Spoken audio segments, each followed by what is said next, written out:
rotating ring-like devices where men with military equipment walk through and meet Ra on the other side and bring their nuclear weapons with them. No. They were used for passing information and passing inhabitants this direction. Oh, by other cultures coming this way, but not by us going elsewhere. By P+45s and P+52s, both Orions and J-Rods. The treaties were basically inflicted on us by the Orions.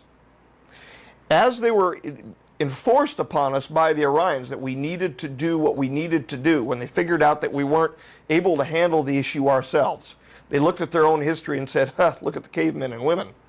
Then I found out that because he had carried the attitude that the Magi were not closely watching anything which was like Neos or any, the near-Earth orbiting asteroids or anything like that. They weren't concerned about it at all. Well, then subsequently during a conversation, I found out that in fact they were. The information from her relative was in fact that they were aware that there would be an Islamic attack upon the United States as early, meaning they were aware as early as the mid-1990s that it would be coming sometime in the new millennium. Well, right on, smack on the beam.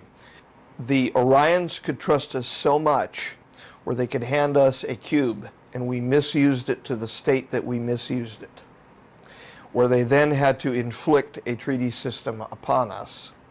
But the moon's not like, the most inhabitable planet. No, but it's the place that we're allowed to be right now. Okay. Do I sound like I'm weighing my words? That our emotions affect our state, our physical state. That our orientation to the energies which are available from the cosmos, if you will, affect the state of our DNA, affect the state of our health, and they are applying that as an experimental protocol, a rubric, if you will, to change the state of the people on board so that they can sample them for biological material. I have a question about the probabilities, Dan. The low probability... When you ask a question, I'm really serious. The low probability, according to what I understand, what you said earlier, is 19%. Is that still valid? Because that's still playing Russian roulette with one bullet in a barrel of 5. Is it not? And actually it's slightly worse than that. Okay. In all honesty, it's slightly worse than that because there's only an 85% confidence level to that 19%. So that doesn't quite sound like we can all relax. I don't think it's a well. No, I don't think it's a question. I think we need to do the right things, and there was a correlation to the successful and unsuccessful outcomes, which involved the people of the world being united in purpose for survival and for care for our world. And that's the reason why we did this crazy thing. And it sounded crazy, it looked crazy, but we did it because it was the right thing to do. And I ended up having to send a team of people out canvassing the regular people of the world and handing flyers out stating that the time had arrived for us to pray for unity. And I would still encourage that seriously and sincerely. I lost people. I was in charge of a team, and some of them died as a result, well, a couple of them from accidents, and that, can happen anywhere. But a couple of them were put to death for proselytizing.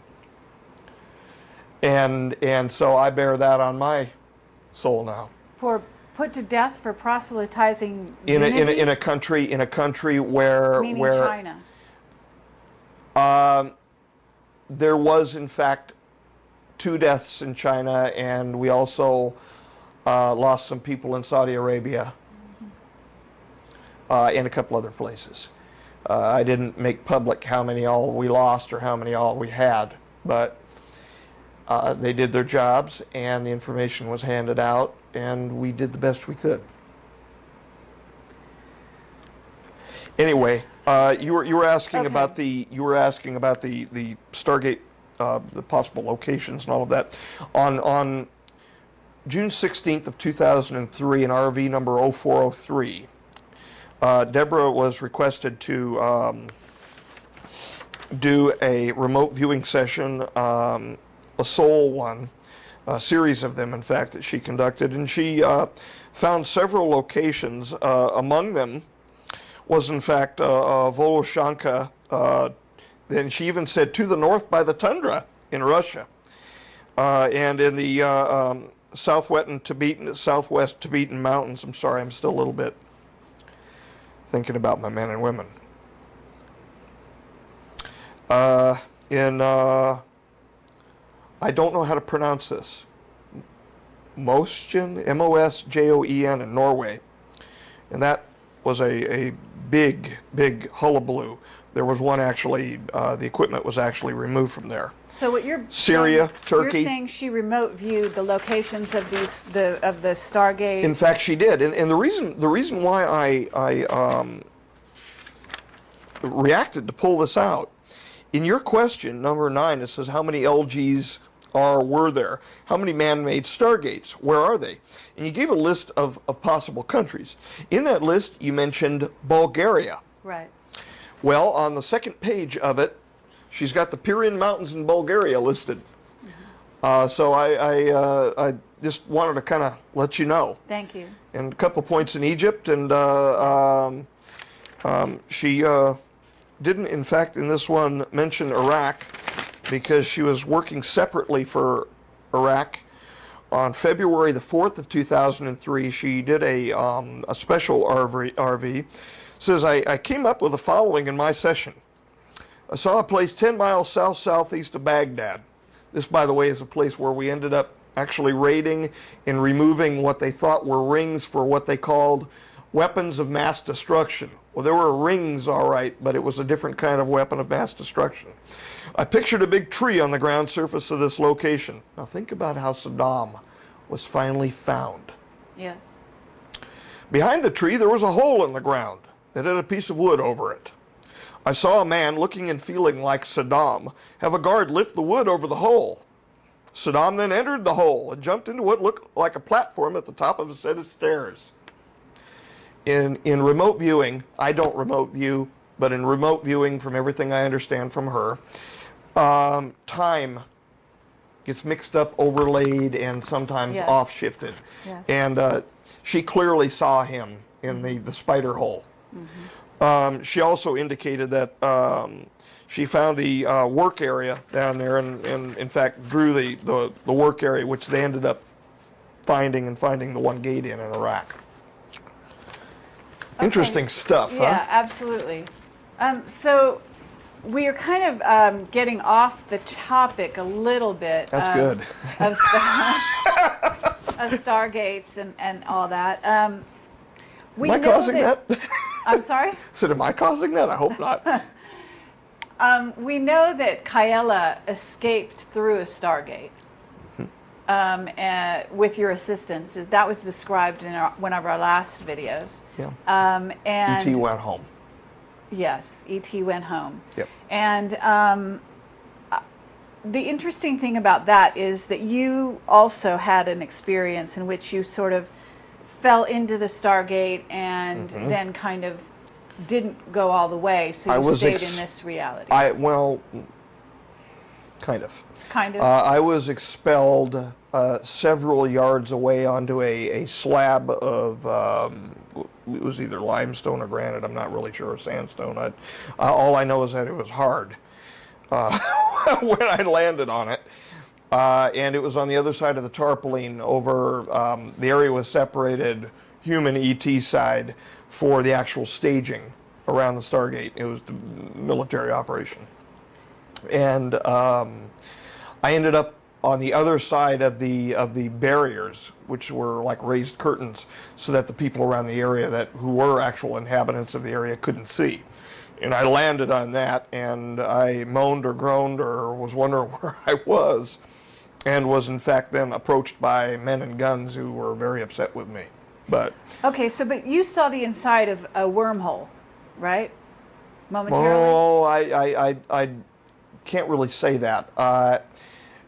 there was a gray curtain, almost a misty type curtain, very similar to what I remember during the time that I was in a coma back in the 70s.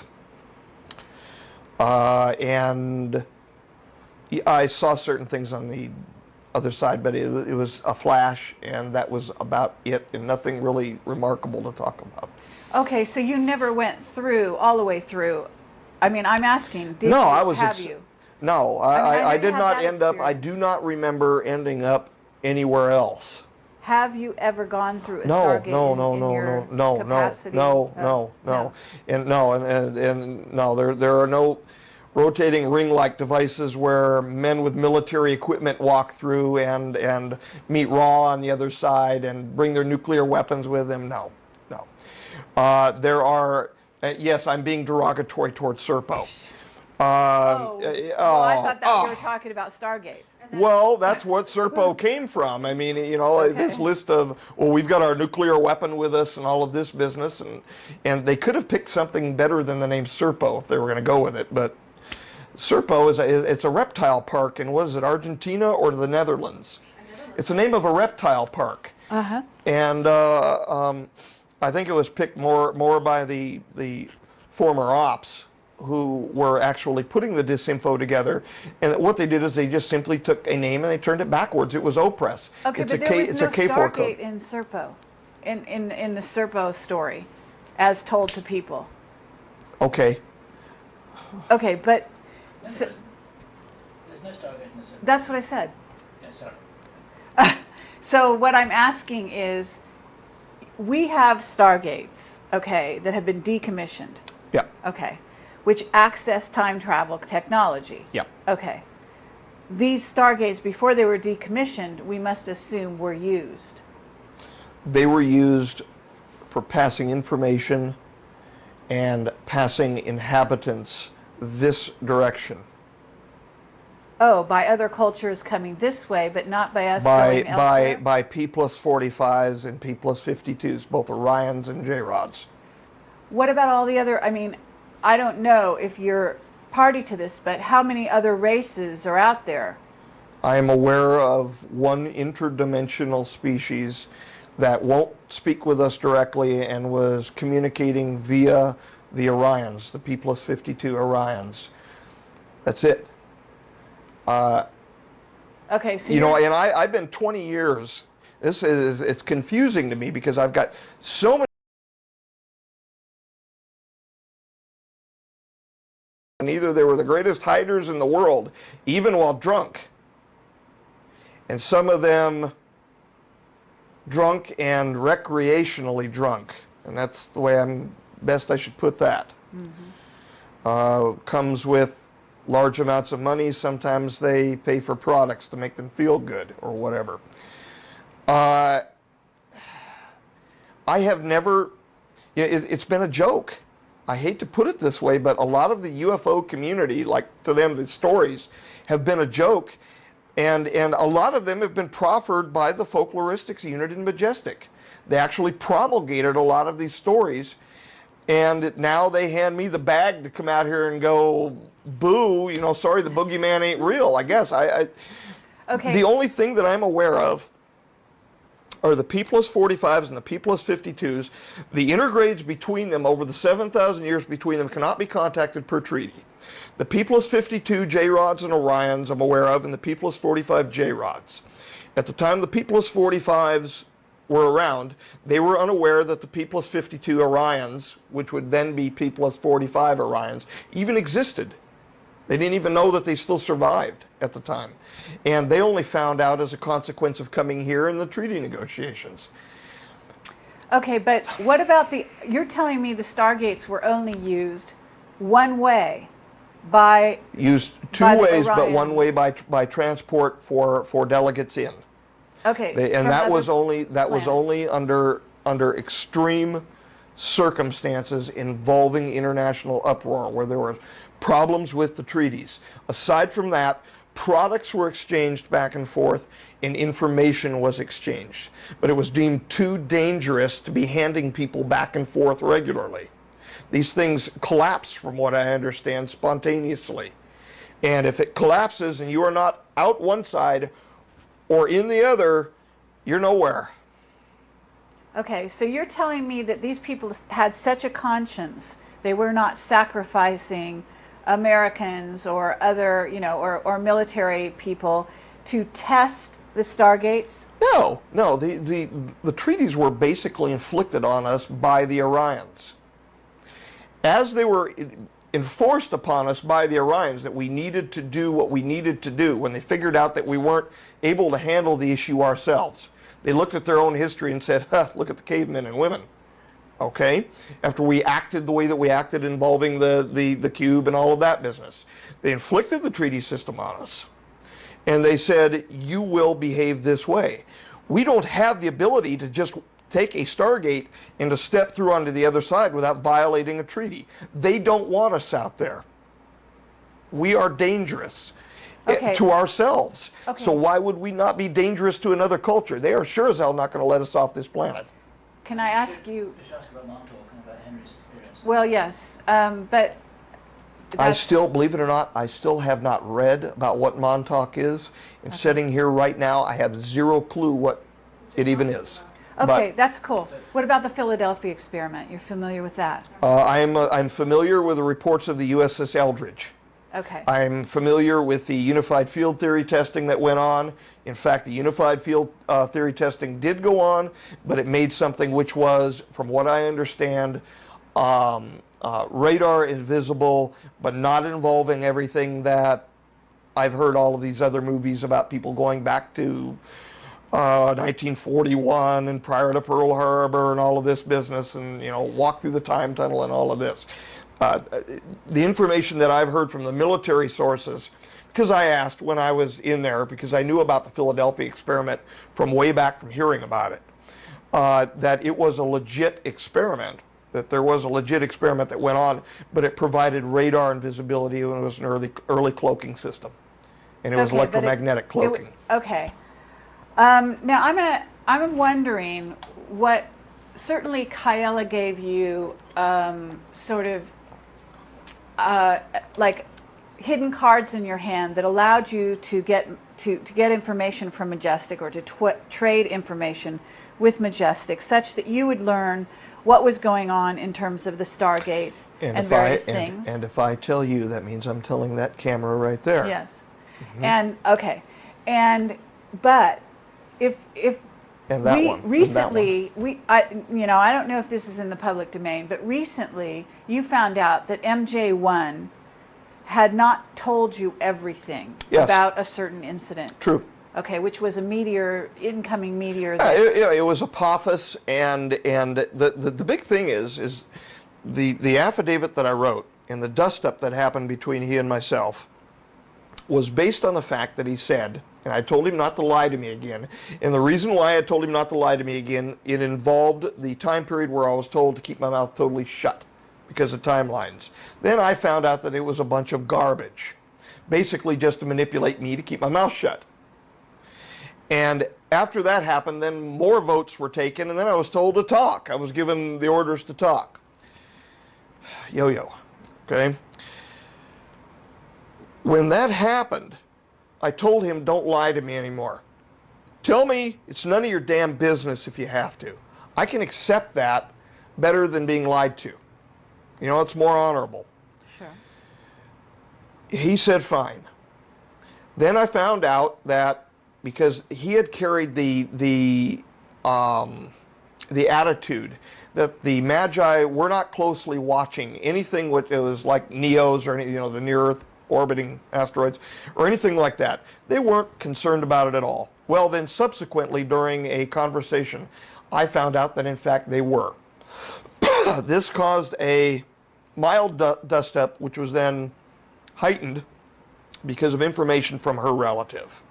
The information from her relative was in fact that they were aware that there would be an Islamic attack upon the United States as early, meaning they were aware as early as the mid-1990s that it would be coming sometime in the new millennium. Well, right on, smack on the beam. That made it worse. I had told him that if he ever lied to me again, I would make him pay a price for it. The simple price was naming him. Okay. But And the after that, reason- we've sent, there has been conversation with that particular individual since, and everybody's okay with everybody. I mean, 20 years, more than 20 years. I first met the gentleman at the back of the Lambs in the museum. More than 20 years, since the mid-1970s. Relationship is not going to go by the wayside over a dust-up. Sure. I understand. But the reason I'm alluding to that is that here's a case where I know what you're alluding to. Okay. Where you don't know everything No, I don't. about what's happening. And you haven't necessarily been clued in to everything. No, I haven't. And so you are telling me that we don't go both ways in Stargates, and this is what you've been told. Mm-hmm. Okay? And you are telling me that there's only 2 races, maybe a third that's, doesn't have... 3 races plus us, maybe a 4th. Okay. So all I can say here is this is interesting because we have gotten testimony from a lot of different witnesses, people who have different psychic abilities, who have come from the inside, from Black Ops, like our Henry Deacon, telling us that we are accessing Stargates constantly and going, in fact, between the Earth and Mars and going between the Earth and the Moon, and possibly other places as well. In other words, not just that we're staying out of space or out of the Stargates because the Orions tell us to. Well, they were used. They were used in timeline number 2 to gradually access Moon and Mars. Now, there is a possibility that the information that he has or had has to do with a future timeline. That would make sense to me on that level, but not on the level of, hey, honey, let's take the kids to Olympus Mons today. No, but No. how about if the military is sending equipment back and forth, et cetera, et cetera? Okay. The Orions could trust us so much where they could hand us a cube and we misused it to the state that we misused it, where they then had to inflict a treaty system upon us. Are they running our country? Are they running No. our world? No, no. They're simply constraining what we're able to do. No. No, we're running our own show down here, meaning when I say we, I'm not talking about the common folks that are, like being starved to death every day. We're running our own show politically down here. These statements about, well, these are mind-controlled this or that, automatons working for the ETs and the government. No, no, no, no, no. These are good-hearted and black-hearted people, both, all fighting each other to run the geopolitical scenario. That is an honest, assessment from what I've seen, what's going on. But we are constrained as to what we are allowed to do. Meaning where we are allowed presently to off-world. I understand. Very nice, very nice. We placed our hands on our hips, and Underdog flew the American flag on the moon, and we showed ourselves so wonderful and all of that over the Soviets. But that doesn't mean that we're quite able at this point to go and camp out for too long. Okay, so now you're telling me why we're not theoretically, or we haven't gone back to the moon, at least overtly. We're busy, right? We're busy throwing sticks and stones at each other. And another reason why why we cannot go back there is part of the treaty system allows us to have a certain repository set somewhere on the moon, and that repository is presently there. Okay. And that is in case the T2 timeline should eventuate, or there should be a geological or a global catastrophe of like size. Okay, which And is it's the there- arc, what you called the arc. Yeah. Okay, which, from what I understand, used to exist here on the planet. Well, in several pieces. Right. Okay, so they took it up to the moon somehow. Yeah, it was It went through assembled the and Stargate? no. That was going to. In fact, they were building equipment up north from here, and they ended up getting it about 3/4 of the way built. I actually told Bill Hamilton about this when we were walking on the Jeep Road out at Frenchman Mountain one night, and he says, well, where's it going to go? I looked like that and kind of pointed up, and there the orb was heading. He says, ah. Okay, but you call it an arc. Is this something Well, that's that a nickname for it. But it sounds like it's going to save creatures. It's got genetic and tissue and other products. From us. Yeah. Okay, other creatures on the planet as well, Oh, yes. animals, Oh, yes, plants. yes. A very good biodiversity, yes. I see. And it's sitting on the moon in case there's something very bad that happens down here. Is that the idea? Yes. Okay. From the moon, where does it go? It doesn't. Oh, really? But the moon's not like, the most inhabitable planet. No, but it's the place that we're allowed to be right now. Okay. Do I sound like I'm weighing my words? Yes, yes. Okay, well, It's your job to ask the questions. It's my job to answer them as honestly and as truthfully as I am able while being honorable and beneficial. Okay. And we do thank you for that. Regardless of what other people think. Well, I mean, there's a huge amount. I know the exact spot that the thing is setting there. All right? Yes. I know what it looks like. I know how many pieces there are. I was involved in looking at and assisting with the biospherics on Right. it. I know exactly where it sets. Mm-hmm. And what happens if I say exactly where it sets and something happens to it? Sure. I can't take that on my back. I understand. Go back to the 50s All here right. for a second. An interesting thing happened. We were talking about the cube and all of that, and the meetings with Eisenhower and the Orions, the delegates. An interesting thing, and I'm just referring to this, of course, because it happens to reference from the intelligence community the appropriate event, albeit it was being said at the time during a different context. This is referencing a hearing of the Senate Select Committee on Intelligence, the nomination of Mike McConnell to be Director of National Intelligence, and this was at 2:30 p.m. Eastern Time on Thursday, February the 1st, 2007.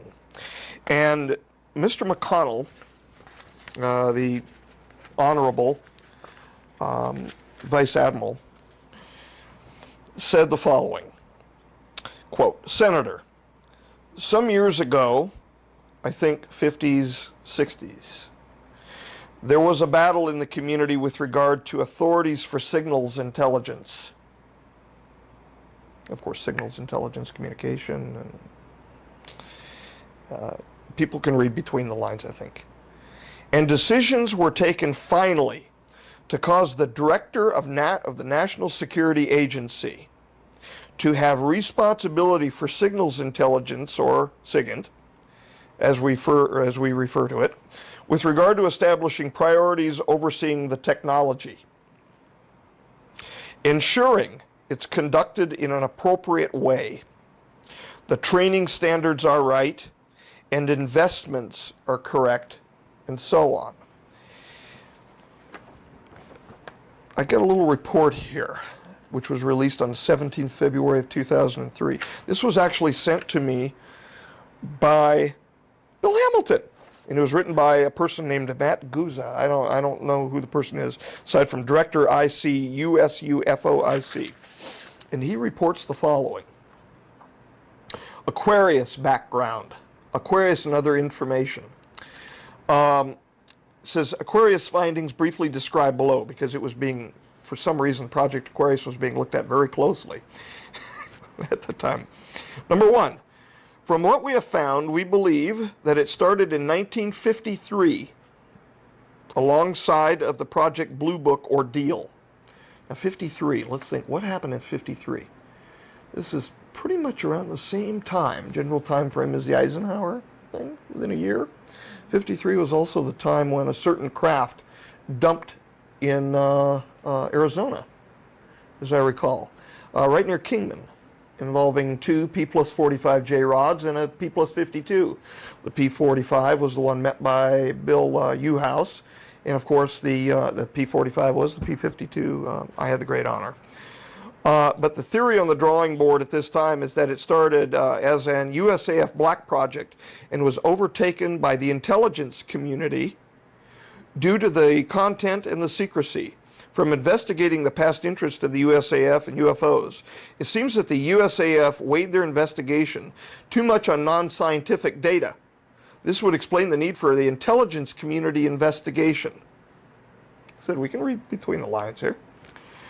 Herein, after finding and seeing this, or due to other issues, the intelligence community took Aquarius out of the hands of the USAF.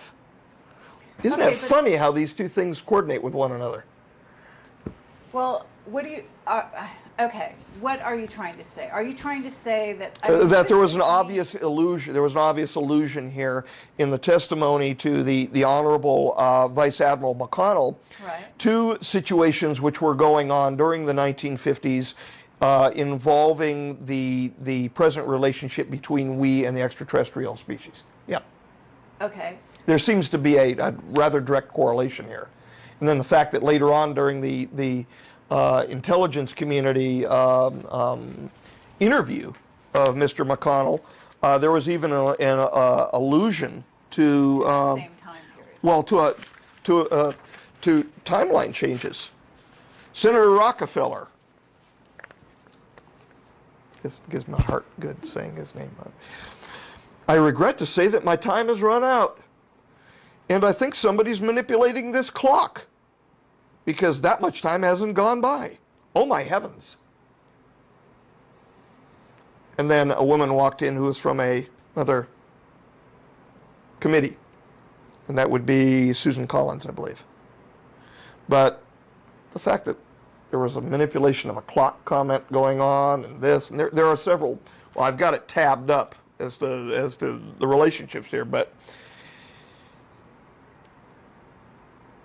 what I'm trying to, I guess, show the folks is how things are said publicly. Yes, absolutely. So, but what is interesting is how many in Congress know what's really being said. Well, the head of the committee here, this committee was chaired by John D. Rockefeller IV, Democrat of West Virginia. And there is I have no doubt that Rockefeller is in the loop. But well, I have little doubt that he is in the loop as well, and may have been in the larger loop as opposed to not the Majestic 12 loop. Anyway, being a member of the Illuminati. No. There was a larger group that existed between 63 and 67 properly in approximately 2002 called the Committee of the Majority. Oh, okay. Okay, well then, all right. I mean, you know, you got people like Rockefeller that can call the war that happened in 1991 as the Persian Gulf Procedure. That's right, he actually called it the Persian Gulf Procedure. Fascinating. Wasn't a procedure that I was in, but anyway. Okay, well, we've heard that since then it's now called, there's 40 members, and it's called, isn't it the PI 40? That's an old name. That's an old name. That's an old name. That's an old name for it. So what you're saying, or what is being said here, is that there is some catastrophic events that have been mitigated to some degree, hopefully, by a certain amount of unity on the planet and a certain amount of effort towards the positive. And I'm assuming and removal of equipment, yeah. Okay, but they removed the equipment because the equipment told them to remove it? In other words, they removed the equipment because the history indicated that the equipment was operating during the time of the catastrophe and was a proximate cause to the catastrophe by increasing the amount of energy into our asthenosphere and causing a global catastrophe. Well, it's just that. In a sense, the equipment was telling, you know, it's almost like... well, it was the equipment and it was the delegates. It was also the delegates to the treaties and the representatives, including Kaela. The Orions were saying, hey guys, it's the equipment, shut it down and you'll have better luck? They were the leading force in that, yes. Really? Okay, now I'm going to ask you something that may come across a little controversial, but what... No, we have been talking about such prosaic items all evening. No, but I'm not certain I could... What makes you think that they had our best futures in mind when they told us to turn that equipment off? In other words, why should we believe them? Well, we should believe them simply because of the possibility, and because we're talking about 4.5 billion up to 5 billion people here. All right. Now, let's think about this for a moment. If we leave the equipment in place and nothing happens, so what? What is the harm in removing it? Right. Now, that would be the corollary question to the question that you just asked. If they don't have our best interest at heart, how would our removing that equipment prevent the catastrophe that we're hearing about from 3 different cultures, meaning the Orions, the J-Rods, and the J-Rods from earlier times? How would removing that equipment approximate the catastrophe? Only leaving the equipment in place would be the dangerous move.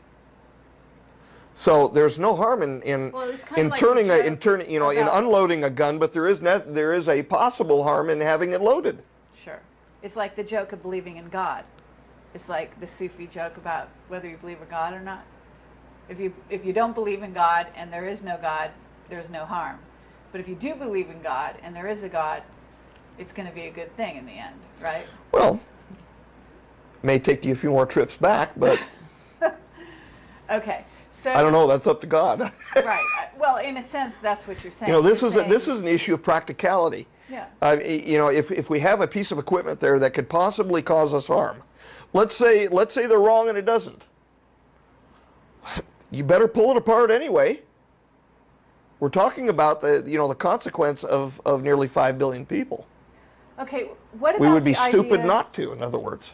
Okay. What about the natural stargates that still exist on the planet? What has been heard from my background concerning the natural Stargate issue is what was going on at Frenchman Mountain. And to access that, they were using one of the Stargate devices. They had it hauled out there. Saying, okay, I mean, for example, Sedona has several vortexes. Oh, sure, they're all over the place. Yeah. And there are several natural vortexes, just to create, even a cyclone or a hurricane creates a sort of a vortex. Sure. Okay. Sure. Through which certain races can travel in their ships, it is said. Okay? Okay. Do you have anything to say about that? No. Okay. Those are natural stargates. Oh, the meaning a portal which does not require hardware? Sure. Oh, I don't know. Okay. I don't know. Well, I guess I could probably make some sort of a comment relative Lotus. There's a possibility that the portals that we're seeing during Project Lotus may be micro wormholes.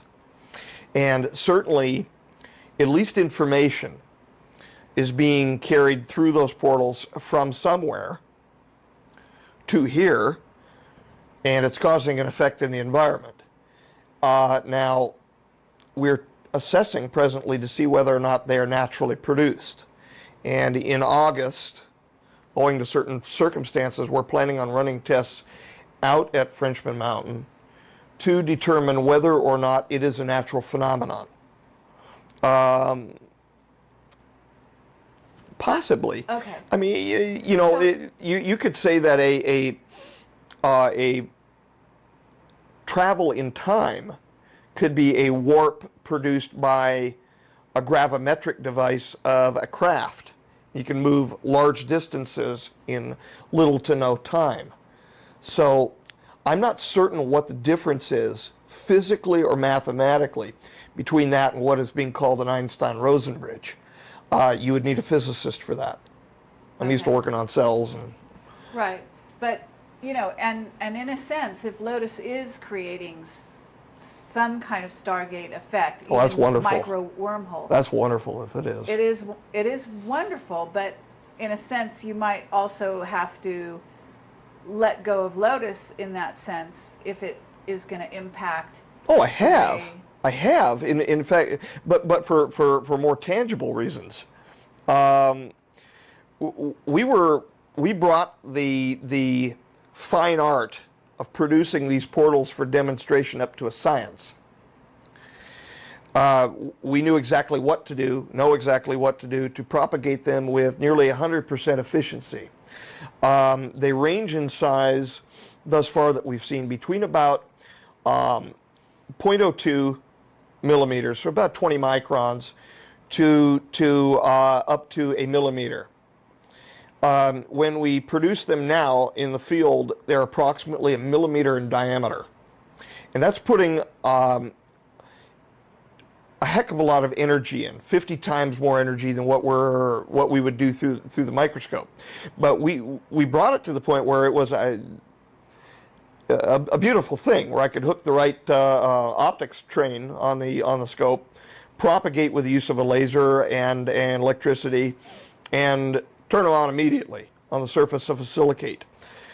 And then we started getting things coming through on this end, or at least results in the medium around the crystal or around the silicate material that we were using, which were not normal. Cells of anomalous origin, self-organizing cells, which appeared to be organizing in one case. We did a variant of the ancient Lazzaro-Spallanzani experiment, historic experiment concerning beef broth, and to rule out spontaneous generation. And we had a very nice AB neuronal type pattern formed by cells that were self-organizing, and they were clearly morphologically they appeared like neurons in this soup that we had, and so we had some real problems developing. We had two other consequences where we had what were produced were anomalous cells of unknown quality. Well, you had life coming through. Well, what we had is we had an organization, I think, going on this end. Now we're coming very close, and more is going to be said about a year about this, but we're coming close to determining the mechanism. And what it appears thus far is that there is an opening to a somewhere which is then placed in communication with our environment acoustically. And then there is a series of reactions with microshards of silicate material or microshards of quartz in our environment, which then become actually spontaneously, or nearly so, enclosed with material from our environment. And they move off to various locations and actually have effects on target cells in our environment. And so it's apparently based acoustically. Okay, but that's understandable, although it's complex. And I'm not a biologist, so I don't pretend to understand all of it. But I understand where you're going with this. But in essence, to get back to Stargates, because that's the subject of this. Really? Am I still? No, you're there. But the thing is that what I'm curious about I'm loosening the lock on the camera, so it gradually. is I'm actually curious whether or not these natural stargates that do occur in nature are not being accessed by beings, whether they be the Orions or whoever, at will, into this dimension. I've got no information that the P-52 Orions or P-52J rods or the P-45J rods are accessing such a system, save the use of time travel technology, gates to move from one spot to another, and then the use of craft for moving from there to here. Meaning from a spot in reticulum, for instance, to a place in the Aquarius system, Gliese, or however it's properly said, and then which is the origin of, from what I understand, of Project Aquarius itself, because they were known to be coming from that direction, and that is, I believe, in the Aquarius constellation. But because they're not they use craft dependent then to on move us. from there to here, but they're using a gravimetric technology to warp time space. So I suppose that could be the same use, but I don't think it's a situation kind of like you know, you walk out into a wilderness and you see a whole parade of people coming through a Stargate with, you know, 4 heads and 16 eyes and Well, things what like about that. a whole parade of crafts? I don't know. Okay. It's the best answer I can give. Most honest one I can give. I don't know. I have not, in 20 years of history, of history with Majestic, heard of anything like that from them, meaning as part of either a treaty system or an ongoing operation. However, I've also heard reports of craft being seen in the sky. I've seen craft in the sky, which I was not, you know, directly involved, like the May Boyer Park incident in '73. I've seen what I believe. Well, I have to say lights in the sky, Well, not craft. We've seen. Come on. We've seen. She has seen craft, countless. and you know, she's not feeding me full a Any line given of night, bull. You can stare at the sky and see the crafts zipping around. Well, there are meteors too, No, and but- there are also experimental aircraft of various types. There are also back-engineered aircraft, which are being spotted too. Okay, The but triangles. all I'm saying is that according to what you're saying, there is a treaty in which we had Stargates or access to wormholes that we mechanically opened and closed. Yes. Based on a treaty system in which we were allowed to get information and send information back and forth, but that we didn't use to go out, but they used to come in. Is what you're telling me. Substantially, yes. Okay, but we've closed all those down, Yes. according to what you're telling us. Yes. Okay, so now I'm asking. Where's the yellow book? No. No, but but there are natural Stargates out there that they can use anytime they want. So they no longer have use of our Stargates. So it's in a sense of a treaty. Well, They and have access anywhere. okay, if they anytime. do, let's posit if they do, for a moment. The ones that we have to be concerned about would be the P-45s. Okay. Because they are looking to justify their own history. They would be very happy, aside from being paid off constantly, they would be very happy to see their own history justified. How are they paid off? They're paid off with technology, with assistance. In the past, they were paid off with a certain number of abductions per year. What would they do with those people? Aside from a longitudinal genetic drift study, that's enough.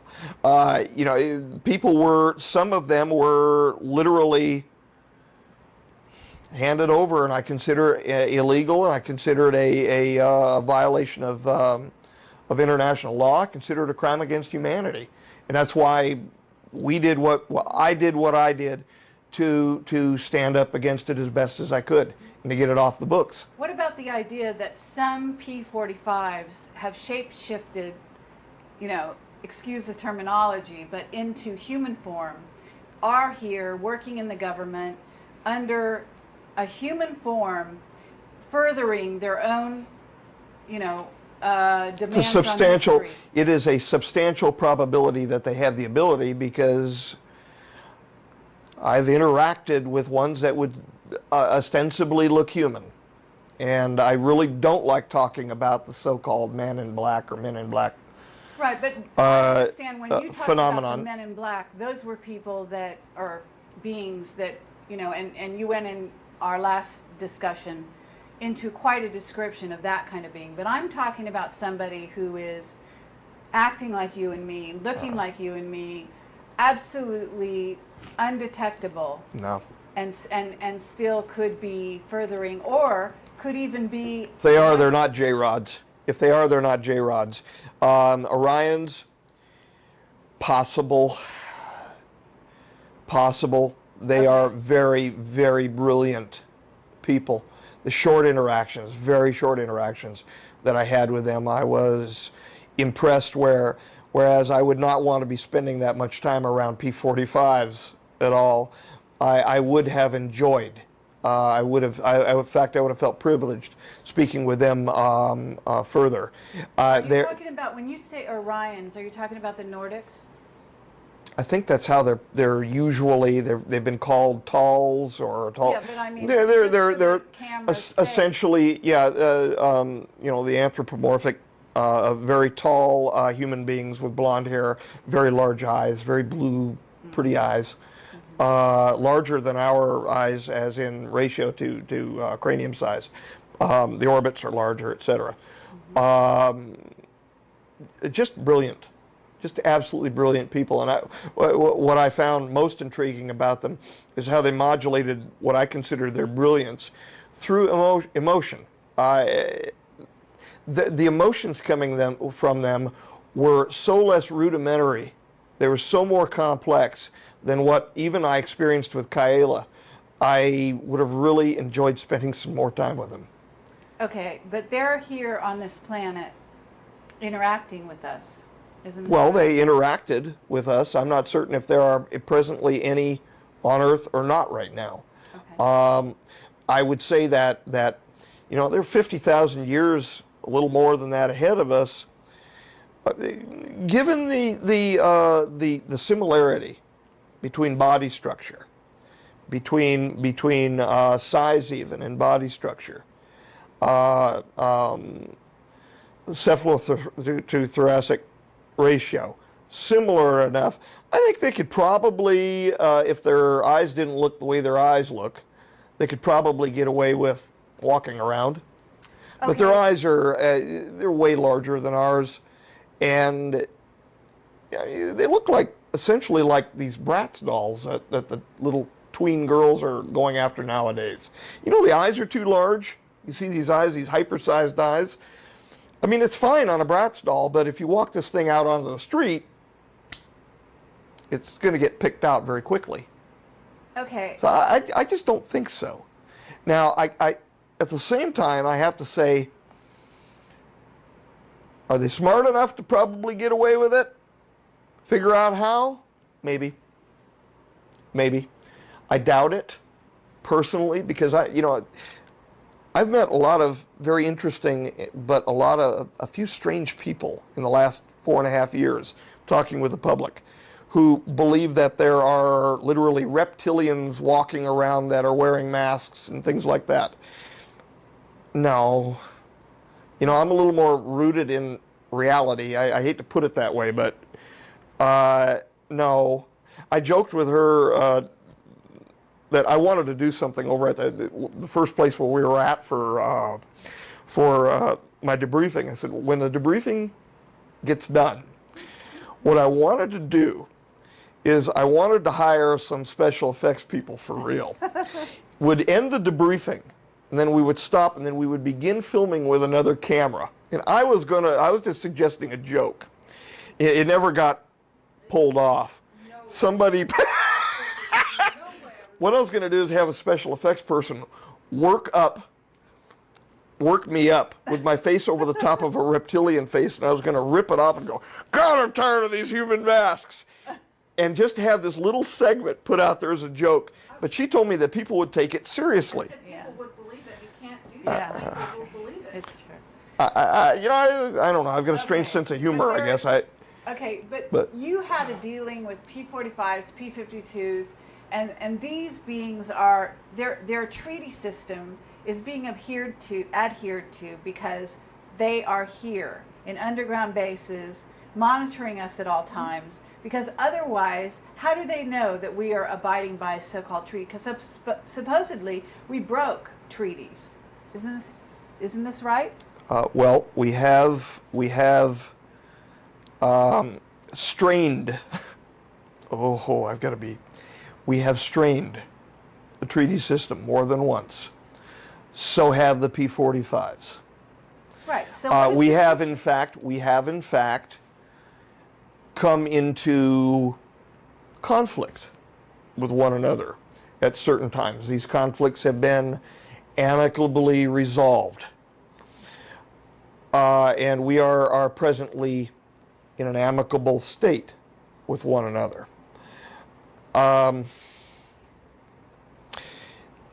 We're not the only ones with the looking glass technology that can look into other timelines. In other words, they have the equipment too. Sure. And so it's not that difficult for those who might be wishing to enforce the treaty on their great-great ancestors, to look into the present time as an expression of them looking into their own past and watching it change. Okay, so in a sense you're saying they know what we're going to do before we do it. They know the probabilities. And so they are substantially capable of interacting with us if they feel that those probabilities are moving to eventuate their own history as they have it written for them as being Okay, an so outcome. And in they other words, find that, the they're P-52s find that as an unacceptable outcome. So they're pushing their advantage whenever they can. They're pushing the advantage of not justifying their own past so that they may either split off on their own timeline, but that their own history would not eventuate a catastrophe. Now, if you consider that pushing their own advantage, sure. Now, the P-45s, the characterization that you placed pushing their own advantage, I would say that that was an appropriate characterization. Well, I that was they would be, talking yeah, about yeah, yeah. The P-52s are much more amicable and a little farther along. I just say that they're a little more spiritually adept, the P-52 Orions, certainly more than the P-45 J-Rods. They're extremely mechanical, very, very logical, yet ruthless. Extremely. Meaning you're speaking of the P-45. Yeah, they have no problem picking up somebody like me out of the middle of a park and shoving a probe up his wazoo to test him. Yeah. Yeah, they've got no problem with that at all. I have, however, a substantial problem with that, and I think other folks who have been largely abducted, not everybody, but you know, a fair number of them also have a problem with that. Okay, what about the idea that we have somebody, Jim Sparks, I don't know if you know who he is. He's written a book called The Keepers recently. I'm aware of Jim Sparks, as he is the personal friend of a couple of folks with whom we became close acquaintances.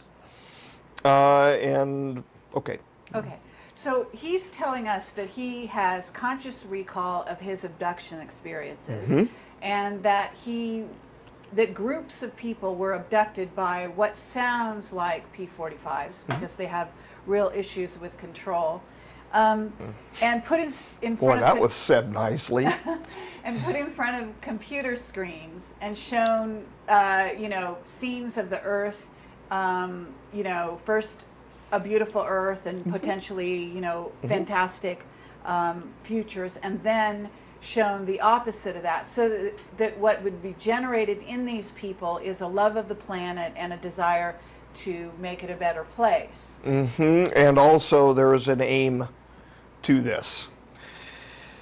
They are aware that our emotions affect our state, our physical state, that our orientation to the energies which are available from the cosmos, if you will, affect the state of our DNA, affect the state of our health, and they are applying that as an experimental protocol, a rubric, if you will, to change the state of the people on board so that they can sample them for biological material.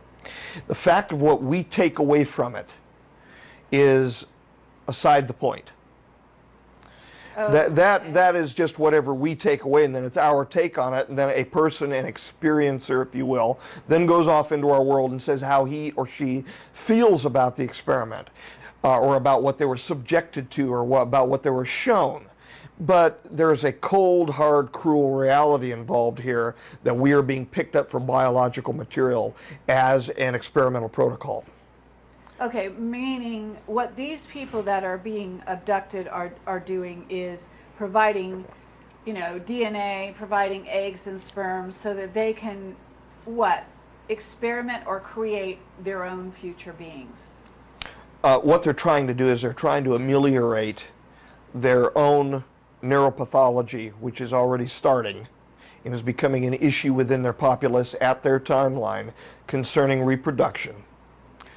But how many people do they need to figure that out. Well, as many as what they wanted to take until they get the answer figured out, and they really don't care because it's the old proposition of the anthill along the side of the road in Africa. You know, we are to them, from their perspective, the ants on the anthill, and how would we feel about stepping on 1 or 2 ants or a few million ants out of an anthill? It may cause a few people with, I consider, higher intelligence, some moral problems just stepping on them, but, you know, how much would we really care about that? They feel that way about us. They want to use us as biological material, watch us get destroyed to justify their own background, their own history, and at the same time take the biological material from us and solve their own personal present problems. Okay, but how are we fighting them? What do you mean? In other words, you've just told me they have a tremendous amount of control. They're abducting huge number of people and they're continuing their experiments. Well, they have. The numbers who are being abducted now are not treaty related. In other words, there is nobody being taken presently. 0 authorized by treaty. I can't stop them from taking people out of their beds at night, but I did influence the other. Is it rolling? I'm rolling. Yep. Because H.G. Wells, the epilogue in his Time Machine, I read the Time Machine by H.G. Wells. I keep this on my desk. Okay. It says, one cannot choose but to wonder, will he ever return? It may be that he swept back into the past and fell among the blood-drinking, hairy savages of the age of unpolished stone, into the abyss of the Cretaceous Sea, or among the grotesque saurians, the huge reptilian brutes of the Jurassic times. He may even now, if I may use the phrase, be wandering on some plesiosaurus-haunted oolitic coral reef, or beside the lonely saline lakes of the Triassic Age? Or did he go forward into one of the nearer ages in which men are still men, but with the riddles of our own time answered and its wearisome problems solved? Into the manhood of the race, for I, for my own part, cannot think that these latter days of weak experiment, fragmentary theory, and mutual discord are indeed man's culminating time. I say for my own part, he I know, for the question had been discussed among us long before the time machine was made, thought but cheerlessly of the advancement of mankind and saw in the growing pile of civilization only a foolish heaping that must inevitably fall back upon and destroy its makers in the end. If that is so, it remains for us to live as though it were not so. But to me the future is still black and blank, is a vast ignorance, lit at a few casual places by the memory of his story. And I have by me for my comfort 2 strange white flowers shriveled now, and brown and flat and brittle, to witness that even when mind and strength had gone, gratitude and a mutual tenderness still lived on in the heart of man. That means a lot to me. I actually hold on to that, and I hold on to that so much as such a prescient bit of thought that I actually keep